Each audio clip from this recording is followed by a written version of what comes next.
शरीर बळकट आणि लवचिक बनवण्यासाठी योगासनांमधील वक्रासन हे असं उपयुक्त ठरतं. पाठीचा कणा आणि पायांसह जवळजवळ संपूर्ण शरीर या आसनात कार्यरत असतं. त्यामुळे आरोग्याच्या दृष्टिकोनातून शरीराच्या वेगवेगळ्या भागांसाठी हे आसन फायदेशीर आहे. कार्यालयात बसून काम करणाऱ्या लोकांनी वक्रासन केल्यास मोठा शारीरिक फायदा होऊ शकतो. जाणून घेऊयात वक्रासनाविषयी.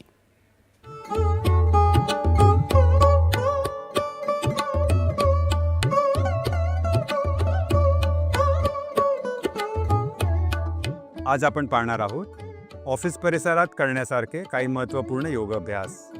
पहिला अभ्यास आहे वक्रासनाचा अभ्यास, जे ऑफिसच्या खुर्चीवर बसल्या बसल्या करता येतो. दोन्ही पाय व्यवस्थित जमिनीवर लागलेले, दोन्ही हात खांद्याच्या लाईनीवर. जागेवर श्वास भरा. श्वास सोडत उजवीकडे, श्वास भरत परत, श्वास सोडत डावीकडे. पाठ सरळ आणि ताठ. श्वास भरत परत, श्वास सोडत उजवीकडे, श्वास भरत परत, श्वास सोडत डावीकडे, श्वास परत. हळूच हात खाली आणावे. हे अभ्यास 10 ते 15 वेळा बसल्या बसल्या करता येतो.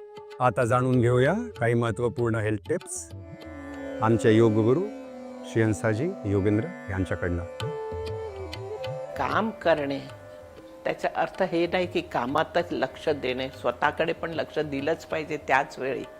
हे योगशास्त्र सांगतो. तुम्ही बसले आहात तर दर अर्ध्या तासाने जरा उठा, काम करा. कम्प्युटरवर डोळा आहे पण तुम्ही उठा आणि मग परत बसा. दर 1 तासात एक लांब श्वास घ्या, म्हणजे एक प्राणायाम सारखा होईल. ऑटोमॅटिकली एक अशी सवय करा. घड्याळमध्ये टिंग टिंग लावा का दर 1 तासात एक लांब श्वास घेणार, दर अर्ध्या तासाने जरा उठणार आणि दर 1 तासाने परत जरा चालून बारीकडे जा आणि लांबची कुठली वस्तू बघा. तर हे ऑप्टिक नर्वचं टेन्शन कमी होणार, डोकं बरोबर राहणार, हेडेक्स मायग्रेन केव्हा होणारच नाही. तर हे डोळ्याची काळजी पण तशी घेतलीच पाहिजे.